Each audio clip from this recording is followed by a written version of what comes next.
Hello everybody, it is Zen, and today I'm doing another review, book review on Mistborn by Brandon Sanderson. That feels weird to say. I keep saying Stephen King. But, this is the really old book by by Brandon Sanderson. And it's the first part of his Mistborn trilogy, so it's one of his most highly rated works, and it's really good. So I've decided that I'm gonna do a new kind of portion on this channel where I split it into spoiler section and not spoiler section. So not spoiler section, that's gonna be at this time right here, and you can go skip to that time and you'll see no spoilers. But at this point I'm gonna start discussing spoilers because I really want to get that out before I get into anything else. So, if anybody's read this book or doesn't care to read the book, just wants to hear the review of it, this book is basically about this kid, Vin, who is a street urchin and is also an allomancer. So, allomancer means you can control metals and use magic that's sort of connected to metals, and you get them by eating the metals and then burning the metals inside of you, and then you have a certain power. And so Vin is an allomancer. She doesn't know she's an allomancer.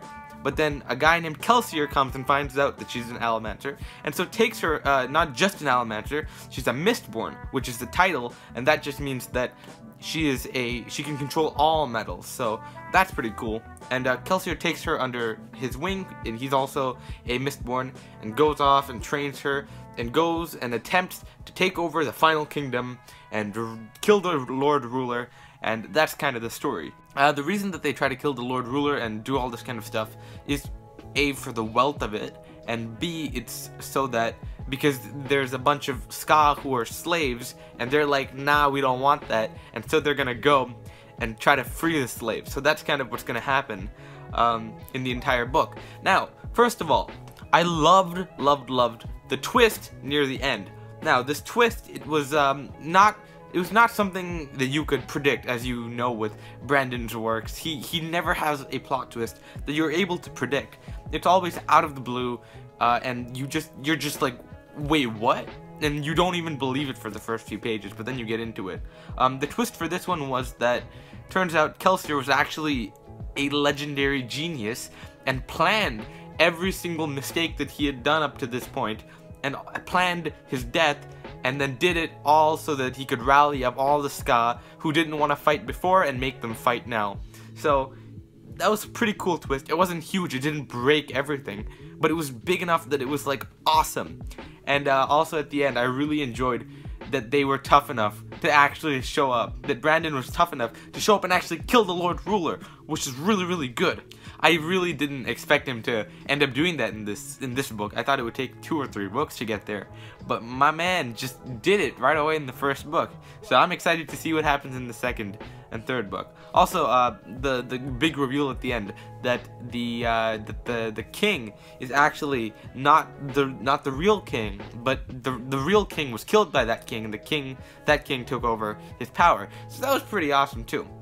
I loved those parts of the story. They were so intricately written, and I can't imagine how he did that kind of stuff, how he imagined that. It's so brilliant. My biggest problem with this book, that I can say in the spoiler section, is probably Elend. Elend at the end, he gets with Vin, and gets together with Vin, and I'm just like, that's not that good. I don't like the romance so far. I think it would be a lot better near the next few books, but it's good. It's a start, but I don't like how it's worked out near the end. It's just confusing to me, and it doesn't seem like it works. But that's just me. I'm not a huge fan of it, but at the same time, I can't really hit on it because it wasn't bad per se. It was just not what I was expecting, and not very great either. So I told you about the parts that I like. One more thing that I want to I like the twist with Vin's brother, who I forget the name of. He was really awesome, and I really liked that twist. That twist was awesome. That was probably my favorite twist out of them all. I saved that for last. It was great. It was wonderful because we've had that mystery going on the entire time, and we've never faced it, but everyone's thinking like, this is gonna be addressed at some point. And we all thought that it's gonna be addressed by him still being alive, but from what I could understand, he's not alive. And so that's kind of confusing. Oh, Marsh is also alive. That was pretty cool. Yeah, a lot of people died that we didn't know died, and a lot of people survived that we didn't know survived. Next, I think, is Mira. Mira's definitely alive. Can guarantee it. Nah, just kidding. She's probably dead. But now we're moving in to the spoiler-free section. So if you're still here and you're here skipping ahead from the video, I'm doing a spoiler-free section now. So I'll be reading the book and telling you what you need to know before you read it, or how my experience is. So first of all, this book is obviously, just as I said, a part of a trilogy. If you're starting this book, you need to get into the rest of them, because this alone, as much as this is a really good book on its own, a trilogy is meant to be read together. You can't just read this book and leave it alone. You can take breaks. I'm probably going to read a couple of books before the next one, but yeah. But at the same time, it's not like this is a small task either. It's almost 700 pages, this thing, even though it doesn't look like it. It's pretty thick, and it's very, very impressive. So if you're getting into this, make sure you know that beforehand. First of all, I want to talk about the plot structure. Now, Brandon Sanderson, he is an absolute legend at this stuff. We know all about his writing tactics. We know that he plots every intricate point. He world builds so much. He's just incredible with plotting. And so you can really see that, because every single plot point moves everything forward, and it's just brilliant going through that general narrative. And we see progress of the main story, the overarching story, at certain points, and so it's got a really good sense of progress. At the beginning, it does lack, just as any other book, so I can't really say anything about that, but I just do want to mention that it is the same as like any other book. It's a long book. It's gonna lack at the beginning, but you just need to push through. Personally, I really got into it at page 200 and 300, but that's just because I haven't read a fantasy in a little bit, so it'll probably get on quicker for you guys. Other than that, I want to talk about the character. So plot, perfection. I can't say anything about it. Character, just as good, honestly. I haven't seen this good character since I read Stephen King's Insomnia, and that's been like a month or like something ago, so it's been a while. Insomnia has incredible characterization, and just like that, just like Stephen King, Mistborn has like a couple of characters that are just brilliantly made. You know like everything about them, and they're so deep and layered. And we've got like Vin, and we've got her past, we've got her parents, we've got her brother. No spoilers, don't worry. I'm just her and Kelstier, her and Sazed, and guys like that, and we see all these relationships, and we just see it as so perfectly natural that really this characterization is awesome. The pacing itself is really great, and the prose is basically invisible if you care about that kind of thing. There is no fancy flowery language. You do notice it every once in a while, but that's just like, at that point you need to notice it, because it's such a beautiful moment that you need to see all the interesting details that Sanderson puts in, which is really great. I like that part of it. I like prose that is usually invisible but has key points where you're just like you're looking at the words, and the words are beautiful. So that exists here too, and I enjoyed that quite a bit. So this book is obviously an epic fantasy, just like Sanderson really writes, and I think that a great, epic fantasy, great way to show epic fantasy in all its majesty, that would probably have to be the Stormlight Archives, which I'm gonna get onto pretty soon. I think I might get this done, then do the Stormlight Archives. But what we know as epic fantasy is kind of a giant journey. I wouldn't call this not a giant journey, but it's not my definition of epic. It's not nearly epic enough. And my standards are high.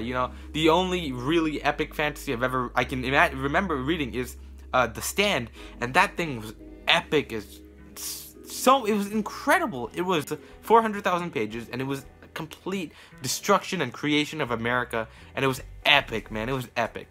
This thing, as much as it is epic, it does not reach that standard of epic for me to call it an epic fantasy. It's a good introduction into fantasy, and a good way to get into epic fantasy. So if you're looking to get into epic fantasy, just reading this normal fantasy book, it's gonna get you like, it'll make you like it quite a bit. But this, again, a lot of people recommend this for starting fantasy readers. I wouldn't recommend this. This is a little bit too tough. It's 700 pages, man. Read Eyes of the Dragon or something. Dude, calm down. Now, something really important that you need to notice in terms of the actual storytelling of the situation or of the book is that the magic system. It's really, really good. It's complex. I'm not a huge fan of more complex magic systems, but Brandon has a knack for just making the system really interesting and complex, however, making it simple enough that we understand it. So I really, really like that aspect of it. It's not too far on one side, either, even though I prefer, you know, a soft magic system. He pulled this off really, really well, and I really, really enjoyed this one. Now, something that I've wanted to do for a while is that I wanted to talk about all the faults in a book. So usually I like to completely rave about a book, talk about all the great things and stuff like that, but there's so few things that I can really express that I don't like about the book. So I went over to Goodreads and I scrolled down to all of the 1-star reviews and have put down everything or a bunch of things that I can kind of talk about in terms of how bad the book is. So the first one is that it's a classic hero story, a hero's journey. Dear kid with a weird name, I know you're only an urchin, child of an urchin, and this will be hard for you to accept, but you have great powers. You're the only person who can save the world and restore, or defeat the Empire. Luckily, though you just learned your destiny 15 minutes ago, you can make up for lost time by quickly becoming better than anyone in the history of ever at Allenancy. Any questions? So I kind of filled that in for you, but it's a very common hero's journey that you're kind of pulled out of nowhere of being a nobody, and you're suddenly this great hero just by like a couple of practice rounds. So of course, that's what they're all gonna be. That's what all the books are gonna be, though. So you can't really call that a big fault of it. Almost every book is like that. You know, The Hobbit. We've got the exact same thing. It's a you know, a hobbit pulled out of whatever he's doing, and he has the power to be the thief and stop the dragon. You know, for Bilbo has the power to be a thief and stop the dragon. He's not the only one, so it's kind of iffy at that point. But that's the general fantasy story. It's not. It's basic, yeah, but like. It's the standard. You can't say it's bad for being the standard. Another thing that I heard talked about is that, first of all, I heard that all the action scenes are really, really good. Personally, I didn't like the action scenes. I was reading apparently the most intense scene in a taxi with about 6 other people, and so I was kind of not really reading it properly, and I was just lost. I didn't care at all at that point, so I might have just messed that part off. But I hear it's really good, so I'm not going to reduce any points for that or give it any more. Because I'm not. The ending sequence was pretty good, though.